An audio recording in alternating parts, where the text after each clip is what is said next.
রাজবাড়ির প্রশাসন এই বিষয়ে আলেম সমাজের বিরুদ্ধে তাদের পরিচালিত এই খড়গ হস্ত, এই দমন পীড়ন অভিযান যদি বন্ধ না করে, জাতীয় পর্যায় থেকে আমরা এই ব্যাপারে পদক্ষেপ গ্রহণ করতে বাধ্য হব এবং এই জন্য সম্পূর্ণ দায়ী থাকবে রাজবাড়ির প্রশাসন।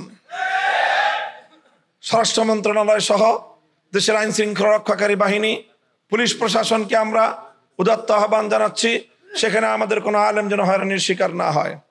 মামলা যদি হয়ে থাকে নিরপেক্ষ তদন্ত হবে, সেই তদন্তের বিষয়ে আমাদের সঙ্গে কথা বলতে হবে। আমাদের কোনো ব্যক্তি যদি কোনো কারণে দায়ী মনে করি, আমরা অবশ্যই তার যথাবিহিত ব্যবস্থা আমরা গ্রহণ করব।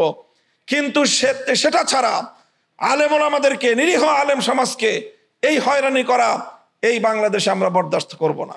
আপনারা জানেন যে রাজবাড়িতে বেশ কিছুদিন আগে নুরা পাগলা নামক এক চরম ভণ্ড, ইসলাম বিদ্বেষী, ইসলাম ধর্মের চরম অবমাননাকারী কুখ্যাত এক ব্যক্তির মৃত্যুর পরে তার পবিত্র কাবা শরীফের আদলে এবং তাকে ইসলাম ধর্মের রীতিনীতিকে উপেক্ষা করে দাফন করার, সেখানে মাজার নির্মাণ করার মতো, পবিত্র বাইতুল্লাহ শরীফকে অবমাননা করার মতো এক ধৃষ্টতাপূর্ণ কর্মকাণ্ড সেখানে সংগঠিত হয়। স্থানীয় আলেম ওলামাদের পক্ষ থেকে প্রশাসনকে সব রকমের সতর্ক বাণী উচ্চারণ করার পরেও, যোগাযোগ করার পরেও প্রশাসনের পক্ষ থেকে কার্যকর কোনো উদ্যোগ গ্রহণ করা হয়নি। শেষ পর্যন্ত স্থানীয় ধর্মপ্রাণ মুসলমান তারা প্রতিবাদ জানায় এবং সেই প্রতিবাদ এক পর্যায়ে বিক্ষোভে পরিণত হয় এবং ধর্মপ্রাণ সাধারণ মানুষ তারা তাদের ধর্মীয় আবেগ এবং সেন্টিমেন্টে উদ্বুদ্ধ হয়ে শেষ পর্যন্ত সেখানে আইন নিজেদের হাতে তুলে নিতে বাধ্য হয় এবং এই ঘটনার জন্য যতটা না স্থানীয় জনগণ দায়ী, তার চেয়ে অনেক বেশি দায়ী হলো প্রশাসনের দায়িত্বশীল।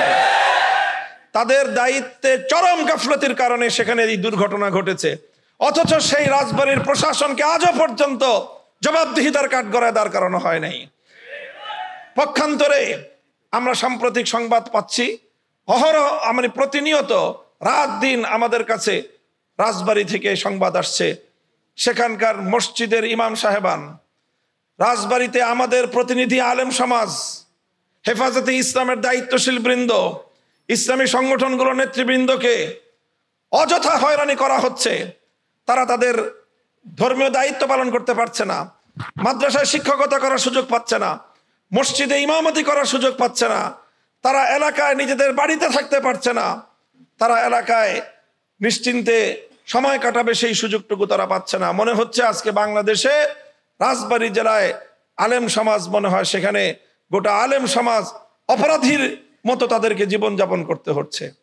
আজকে আমি পরিষ্কার সতর্কবাণী উচ্চারণ করছি, যদি রাজবাড়ির প্রশাসন এই বিষয়ে আলেম সমাজের বিরুদ্ধে তাদের পরিচালিত এই খড়গ হস্ত, এই দমন পীড়ন অভিযান যদি বন্ধ না করে, জাতীয় পর্যায় থেকে আমরা এই ব্যাপারে পদক্ষেপ গ্রহণ করতে বাধ্য হব এবং এই জন্য সম্পূর্ণ দায়ী থাকবে রাজবাড়ির প্রশাসন।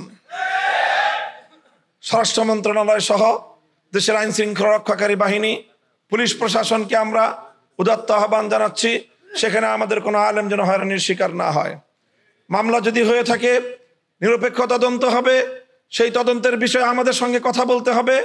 আমাদের কোনো ব্যক্তি যদি কোনো কারণে দায়ী মনে করি, আমরা অবশ্যই তার যথাবিহিত ব্যবস্থা আমরা গ্রহণ করব।